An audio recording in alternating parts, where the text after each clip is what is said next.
Hello, everyone. This is Big Alski, And this is JTB.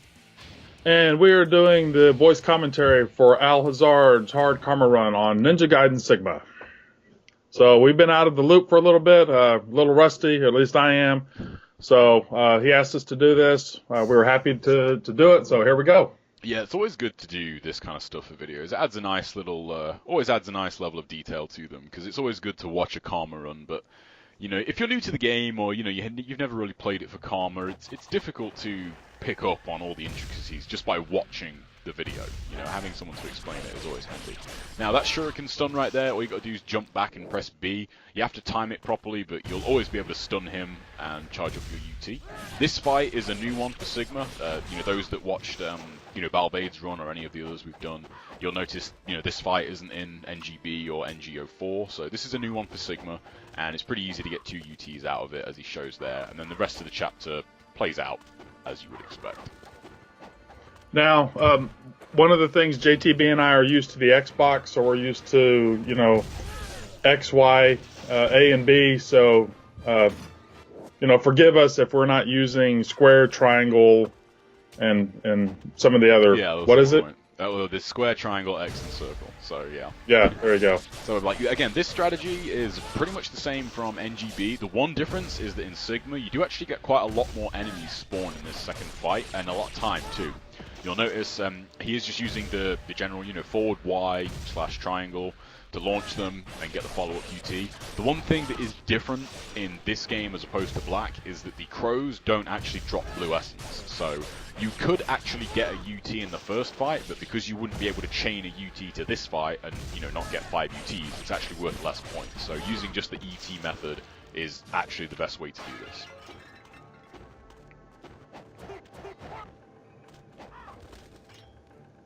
Again, here, you would usually be able to kill the crow, but you can't do it in this game. Right.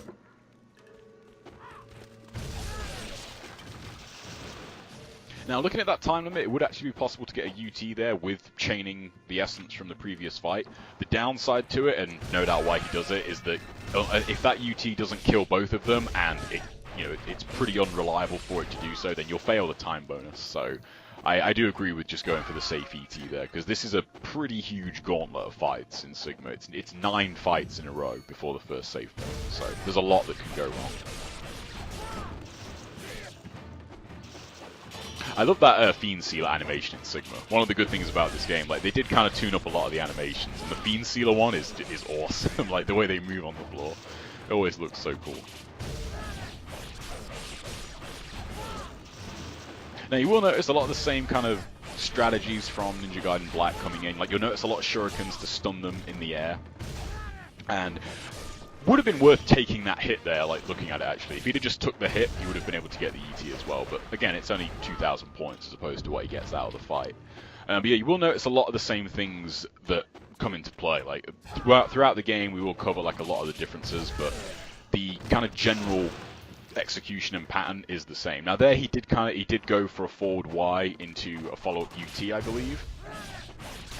Because there's, if I remember rightly, I don't think there's an encounter in Chapter 2, so that would leave you with 1 essence, so you could actually destroy the torch on the, you know, the left-hand side of Ryu at the moment and still get your, you know, still start out this fight with a UT.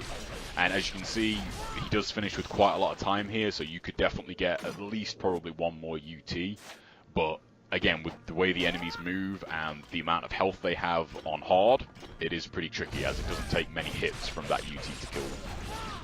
Could he have gone around the corner where the little chest is and maybe let them come to him?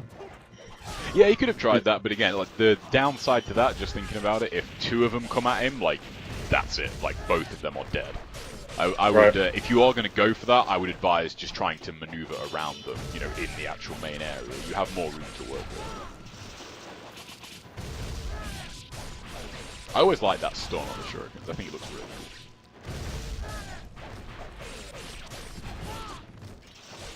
This was always such a hell of a fight to, you know, Karma Run. You know, like I said, you can see where he's missed a couple points here and there, but just to have to start the whole thing over again.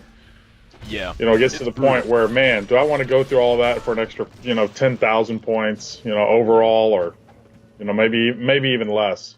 It probably is. I'd say, looking at that, like even on points he missed, you're only looking at maybe around 7,000 points. It's not that much. And I know we mentioned this in Balbai's run as well. One thing that a lot of people do kind of fall victim Wonder why I didn't collect the essence there. Anyway. I've noticed that a couple times that he missed. That's a good point to bring up, actually. One of the biggest differences in Sigma, thinking about it, is the essence bonus. It's still 2,000 more, but the more value is 0. As long as you finish with 2,000 or more essence, you'll still get your time bonus, essence bonus rather. So you don't actually need to manage essence in the same way that you do in Ninja Gaiden Black. In NGB, of course, you would need to finish with 2,000 more than you started the chapter with. So if you start a chapter with 10,000, it's 12,000. Whereas in Sigma, you just need to finish with 2,000 essence and you'll get that 10,000 points. So that's one aspect in Sigma's Karma running that is, at least in my opinion, like significantly easier, because essence management in the lower difficulties in NGB is actually one of the things that makes them quite difficult. In Master Ninja and very hard, because of the enemies you fight, you have so much money, like managing your essence isn't really that big of a deal, where on the lower modes, it can be quite tricky. Now, what were you saying about ball bades earlier? And I interrupted talking about that. The one of the things people do fall victim to sometimes is they put so many hours into these first few chapters, like chapters 1 through 5, and then because of that they kind of fall off in the later chapters, and that's one thing to definitely not. It's definitely something we've all probably done. I've done it myself, but. There's only, out of the entire score, there's only around like 25% of your overall points in these first 5 chapters. The bulk of your score comes from the later part of the game, so that's kind of where you want to really grind and, really kind of put the time in there. Well, having said that, if somebody wants to get an early jump, it's, getting those extra points at the beginning and then just doing what everybody else did. And then you're that much ahead at the end of the game. That's true, but most people do save it for the later chapters. That being said. Because, if you think of, this chapter, using it as an example, 7,000 in this chapter compared to, you could easily lose, 10 or 20,000 on a Fiend challenge done not correctly. So it's a pretty big difference. One thing to note as well, you'll see in this game as well, is the actual entire health bar flashes red when you're at 5%. In NGB, the actual portion of health did that.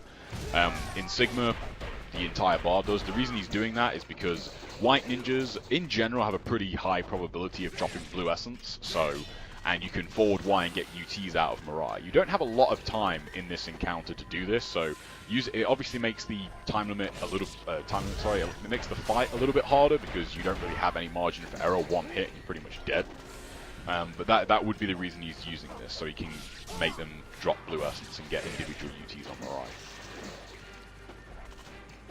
They got a little unlucky that it got a... I guess it all kind of worked out, didn't it? You got a yellow. He gets a yellow there, but I think that's why he puts in the elixir, because he still needs to spawn the 2 sets. Now, one thing I hated about Sigma, and I still don't like it, looking at that is annoying. That backward roll, the new back roll animation, that handstand, it has just a little bit less invulnerability than the regular backwards roll did in NGB. So you do have to make note of that when you're evading attacks in the usual way. It can hit you, whereas before it wouldn't. Okay, well, wow, Chapter 1 went by pretty fast. The time limit is 11 minutes. The kills are 64. So, wow, I did pretty good. And we'll see you guys in Chapter 2. Take care.